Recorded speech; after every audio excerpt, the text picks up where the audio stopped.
Welcome back to my channel. ಹೊಸದಾಗಿ channel ನೋಡ್ತಾ ಇದ್ದರೆ ಸಬ್ಸ್ಕ್ರೈಬ್ ಮಾಡಿಕೊಂಡು ಸಪೋರ್ಟ್ ಮಾಡಿ. ವಾರಾಹಿ ದೇವಿಯ ಆಶೀರ್ವಾದ ಎಲ್ಲರ ಮೇಲೂ ಇರಲಿ ಅಂತ ವಿಡಿಯೋ ಪ್ರಾರಂಭ ಮಾಡ್ತಾ ಇದ್ದೀನಿ. ಸಾಕಷ್ಟು ಬದಲಾವಣೆಗಳನ್ನು ನಾವು ಕಂಡುಕೊಳ್ಳೋದಕ್ಕೆ ಆಸೆ ಪಡ್ತೀವಿ.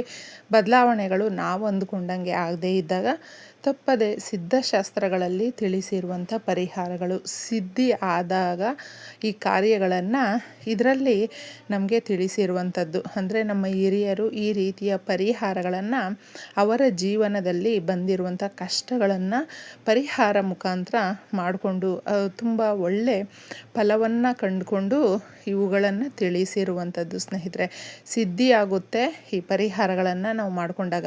ಮುಖ್ಯವಾಗಿ ನಮಗೆ ಬೇಕಾಗಿರುವಂಥದ್ದು ನಂಬಿಕೆ ಮುಖ್ಯ ಇದರಲ್ಲಿ. ಹಾಗೆ ವಸ್ತುಗಳು ಕೂಡ ನಮ್ಮ ಅಡುಗೆ ಮನೆಯಲ್ಲಿ ಇರುವಂಥ ಚಿಕ್ಕ ಚಿಕ್ಕ ವಸ್ತುಗಳಿಂದ ತುಂಬ ದೊಡ್ಡ ಬದಲಾವಣೆ ಅನ್ನೋದು ಆಗುತ್ತೆ. ಎಷ್ಟೋ ಜನಕ್ಕೆ ಈ ಒಂದು ಬಿಳಿ ಸಾಸಿವೆಯ ಬಗ್ಗೆ ತುಂಬ ಕಡಿಮೆ ಅಂದುಕೊಂಡು ಬಿಟ್ಟಿರ್ತಾರೆ.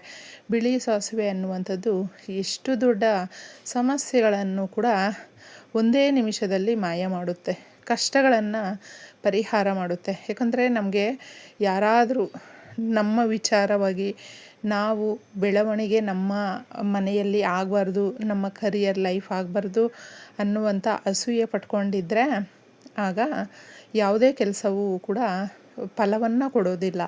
ನಾವು ಎಷ್ಟೇ ಅಪೇಕ್ಷಿಸಿದರೂ, ಎಷ್ಟೇ ನಾವು ಭಗವಂತನ ಒಂದು ದೇವಸ್ಥಾನಗಳಿಗೆ ಹೋದಾಗ ಆಲಯಗಳಲ್ಲಿ ಪರಿಹಾರಗಳನ್ನು ನಾವು ಮಾಡಿಕೊಂಡಾಗಲೂ ನಮ್ಮ ಒಂದು ಬದಲಾವಣೆ ಯಾವ ರೀತಿ ನಾವು ಆಸೆ ಪಟ್ಟಿರ್ತೀವೋ ಅದು ಆಗ್ತಾ ಇರೋದಿಲ್ಲ ನೋಡಿ. ಅಂತಹವರು ತಪ್ಪದೆ ಸೋಮವಾರದ ದಿನ ಈ ಪರಿಹಾರವನ್ನು ಮಾಡಿಕೊಳ್ಳಿ. ಸೋಮವಾರ ಅನ್ನುವಂಥದ್ದು ಚಂದ್ರನಿಗೆ ಸಂಬಂಧಪಟ್ಟಂಥದ್ದು, ಹಾಗೆ ಮನಸ್ಸಿನ ಕಾರಕ ಚಂದ್ರನು. ಆದ ಕಾರಣ ನಾವು ಈ ದಿನಗಳಲ್ಲಿ ಆದಷ್ಟು ಒಂದು ಬಿಳಿ ಪದಾರ್ಥಗಳಿಂದ ಪರಿಹಾರಗಳನ್ನು ಮಾಡಿಕೊಳ್ಳೋದು. ಶಿವಾಲಯಕ್ಕೆ ಹೋದಾಗ ನಾವು ಅಭಿಷೇಕವನ್ನು ಮಾಡ್ಕೊಂಡು ಬರುವಂಥದ್ದು. ವಾರದಲ್ಲಿ ಮೊದಲನೇ ದಿನ ಆಗಿರೋದ್ರಿಂದ ಯಾವುದೇ ಒಂದು ಸಮಸ್ಯೆಗಾಗಿರಬಹುದು, ಶಿವಸ್ವಾಮಿಯನ್ನು ನೀವು ಹತ್ತಿರದಲ್ಲೇ ಆಲಯ ಇದ್ದರೆ ಹೋಗಿ ಪೂಜೆ ಮಾಡಿಕೊಂಡು ಅಭಿಷೇಕ ಪ್ರಿಯ ಶಿವಸ್ವಾಮಿ ಒಂದು ಮಾಡ್ಕೊಂಡು ಬರಬಹುದು. ಇಲ್ಲ ಅಂದರೆ ಮನೆಯಲ್ಲಿ ಈ ಸಣ್ಣ ಪರಿಹಾರವನ್ನು ಮಾಡಿಕೊಳ್ಳಿ. ನಾವು ಎಷ್ಟೋ ಜನ ಸ್ನೇಹಿತರೆ ಒಂದು ಸ್ವಲ್ಪ ಜಾಗಕ್ಕೂ, ಅಂದರೆ ಒಂದು ಸೈಟ್ ಇರಬಹುದು ಅಥವಾ ನಿಮ್ಮದೇ ಆದಂಥ ಒಂದು ಪ್ರಾಪರ್ಟಿ ಇರಬಹುದು, ಅವುಗಳನ್ನು ನೀವು ಪಡ್ಕೊಳ್ಳೋದಕ್ಕೆ ನಾನಾ ತಾಪತ್ರೆ ಪಡ್ತಾ ಇರ್ತೀರ. ಅಂತಹ ಸಮಯಗಳಲ್ಲಿ ಅದು ಸಂಬಂಧಿಕರಲ್ಲಾಗಿರಬಹುದು, ಹೊಸದಾಗೆ ನೀವು ತಗೊಂಡಿದ್ರೂ ಸರಿಯಾಗಿ ಅದರಲ್ಲಿ ಒಂದು ಏನೇ ಒಂದು ಕಾನೂನಿನಾತ್ಮಕವಾಗಿ ನಾವು ವಿಮರ್ಶೆ ಮಾಡೋಕ್ಕೆ ಹೋದರೂ ಕೂಡ ಸಿಕ್ಕಾಕ್ಕೊಂಡಿರ್ತೀವಿ.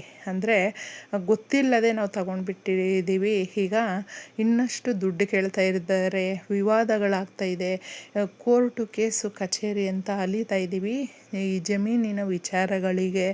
ಇದು ಯಾವಾಗ ಸ್ಟಾಪ್ ಆಗುತ್ತೋ ಗೊತ್ತಿಲ್ಲಪ್ಪ ನಮಗೆ ಅನ್ನುವಂಥ ಒಂದು ಮನಸ್ಥಿತಿಯಲ್ಲಿ ನೀವು ಇದ್ದಾಗ ಈ ಪರಿಹಾರವನ್ನು ಮಾಡಿಕೊಳ್ಳಿ.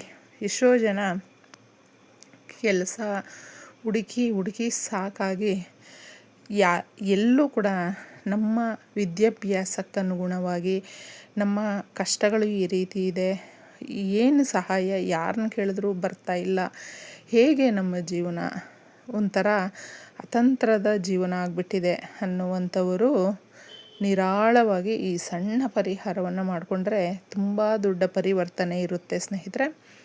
ಗಾಜಿನ ಲೋಟವನ್ನು ತಗೊಳ್ಳಿ, ಪಾರದರ್ಶಕವಾಗಿರುತ್ತೆ, ಅದು ಟ್ರಾನ್ಸ್ಪರೆಂಟ್ ಇರೋದ್ರಿಂದ ಏನಾಗುತ್ತೆ ಅಂದರೆ ಒಂದೇ ಒಂದು ನರದೃಷ್ಟಿ ಬಿದ್ದಿದ್ರೆ ಎಲ್ಲವೂ ತಲೆಕೆಳಗಾಗುತ್ತೆ. ಅಂದರೆ ಮನುಷ್ಯನ ಕಣ್ಣು ದೃಷ್ಟಿಗೆ ಅಷ್ಟು ಶಕ್ತಿ ಇರೋದರಿಂದ ಬಹಳ ಅಸೂಯೆ ಪಟ್ಕೊಂಡು ನಮ್ಮ ಬಗ್ಗೆ ಯೋಚನೆ ಮಾಡ್ತಾಯಿದ್ರೆ ನಾವು ಈ ಕಷ್ಟಗಳನ್ನೆಲ್ಲ ಎದುರಿಸ್ಬೇಕಾಗುತ್ತೆ. ಇದು ಹೋಗಲಾಡಿಸೋದಕ್ಕೆ ಸುಲಭ ವಿಧಾನ. 1 ಸ್ಪೂನಷ್ಟು ಅರಿಶಿಣ ಹಾಕಿ, 1 ಹಿಡಿಯಷ್ಟು ಉಪ್ಪನ್ನು ಹಾಕಿ, ನೀವು ಸ್ವಲ್ಪ ಸಾಸಿವೆಯನ್ನು ಹಾಕಿ, ಇದನ್ನು ಏನು ಮಾಡಬೇಕು ಅಂದರೆ ಕ್ಲೀನಾಗಿ ಅರಿಶಿಣದ ನೀರಾಗುತ್ತೆ, ಮನೆಯ ಹೊರಗಡೆ ಬಂದು ಸಂಧ್ಯಾ ಸಮಯದಲ್ಲಿ ಮಾಡ್ಕೊಳ್ಳಿ. ಇದನ್ನು ನೀವು ನಿಂತ್ಕೊಂಡು ಕ್ಲಾಕ್ ವೈಸ್ ಆಗಿರಬಹುದು ಅಥವಾ ಮೇಲಿಂದ ಕೆಳಗಡೆ ಆಗಿರಬಹುದು, ನಿಮ್ಮ ಪ್ರಾಂತ್ಯದಲ್ಲಿ ಯಾವ ರೀತಿ ದೃಷ್ಟಿಗಳನ್ನು ತಗೊಳ್ತಾರೋ ಅದೇ ಥರ ತೆಗೆದು ನಮಗೆ ಹಿಡಿದಿರುವಂಥ ನರದೃಷ್ಟಿ ಆಗಿರಬಹುದು, ನಮ್ಮ ಮನೆಯಲ್ಲಿರುವಂಥ ನಕಾರಾತ್ಮಕ ಶಕ್ತಿ ಆಗಿರಬಹುದು, ಹೊರಟೋಗಲಿ ಅಂತ ತಗೊಂಡೋಗಿ ಚರಂಡಿಗೆ ಹಾಕ್ಬಿಟ್ಟು ಬನ್ನಿ.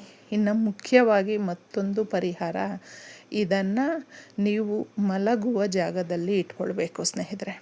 ಬಿಳಿ ಸಾಸಿವೆ ಅನ್ನುವಂಥದ್ದು ಸಮಸ್ಯೆಗಳನ್ನು ಬೇಗ ಪರಿಹಾರ ಕೊಡುತ್ತೆ. ಒಂದು ಗಾಜಿನ ಲೋಟದಲ್ಲಿ ಸ್ವಲ್ಪ ಅರಿಶಿಣ ಹಾಕಿ 1 ಸ್ಪೂನಷ್ಟು ಸ್ವಲ್ಪನೇ ಕುಂಕುಮ ಹಾಕಬೇಕು. ಬಿಳಿ ಸಾಸಿವೆಯನ್ನು ಹಾಕಬೇಕು.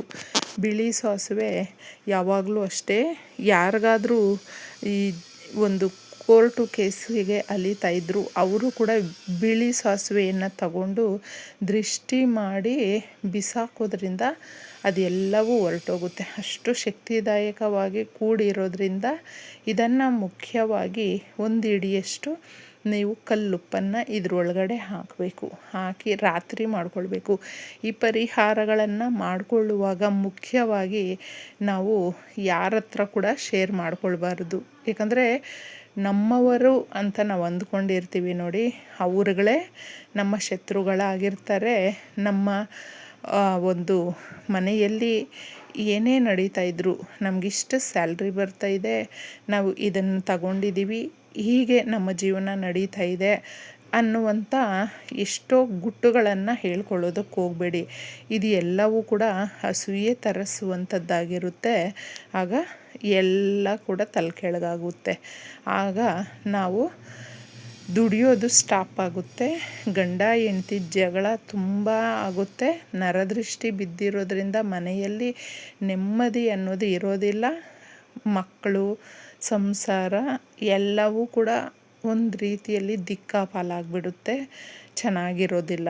ಅದಕ್ಕೆ ಇದನ್ನೆಲ್ಲವೂ ನಾವು ಸೂಕ್ಷ್ಮವಾಗಿ ನಮ್ಮ ಮನೆಗಳಲ್ಲಿ ಮಾಡಿಕೊಳ್ಳೋದ್ರಿಂದ ಕಾಲಕ್ಕೆ ಇದನ್ನು ಮಾಡ್ಕೊಳ್ತಾ ಇರಬೇಕು. ಅಂದರೆ ದಿನದಿಂದ ದಿನ ಬದಲಾವಣೆಗಳಾಗ್ತಾ ಇರುತ್ತೆ. ಅದನ್ನು ನೋಡಿಕೊಂಡು ನಾವು ಇಷ್ಟನ್ನು ಗಾಜಿನ ಲೋಟದಲ್ಲಿ ಹಾಕಿ ನಮ್ಮ ಮಂಚದ ಕೆಳಗಡೆ, ಇಲ್ಲಾಂದರೆ ನಾವು ಮಲಗುವಂಥ ಜಾಗದಲ್ಲಿ ಇದನ್ನು ಇಟ್ಟು ಮಲ್ಕೊಳ್ಬೇಕು. ಆಗ ನಮ್ಮ ಮನೆಯಲ್ಲಿ ಇರುವಂಥದ್ದು, ಹಾಗೆ ನಾವು ಏನು ಯೋಚನೆ ಮಾಡಿ ಮಲ್ಕೊಂಡಿರ್ತೀವಿ ನೋಡಿ, ಅದು ಎಲ್ಲವೂ ನಕಾರಾತ್ಮಕ ಶಕ್ತಿಗಳನ್ನು ಈ ವಸ್ತುಗಳು ಎಳ್ಕೊಳ್ಳುವಂಥ ಕೆಲಸ ಮಾಡುತ್ತೆ. ಒಳ್ಳೆ ರೀತಿಯಲ್ಲಿ ಉತ್ತಮವಾದಂಥ ಯೋಚನೆಯನ್ನು ನಾವು ಮಾಡ್ತೀವಿ. ಅದಕ್ಕೆ ಇಷ್ಟನ್ನು ಹಾಕಿ ರಾತ್ರಿ ಪೂರ್ತಿ ಇಟ್ಟು ಮಾರನೆಯ ದಿನ ಅದನ್ನು ಬೆಳಗ್ಗೆ ಎದ್ದ ಕೂಡಲೇ ತಗೊಂಡೋಗಿ ಚರಂಡಿಗೆ ಹಾಕಿ ಕ್ಲೀನಾಗಿ ಬಂದು ಕೈ ಕಾಲು ಮುಖ ತೊಳ್ಕೊಳ್ಳಿ.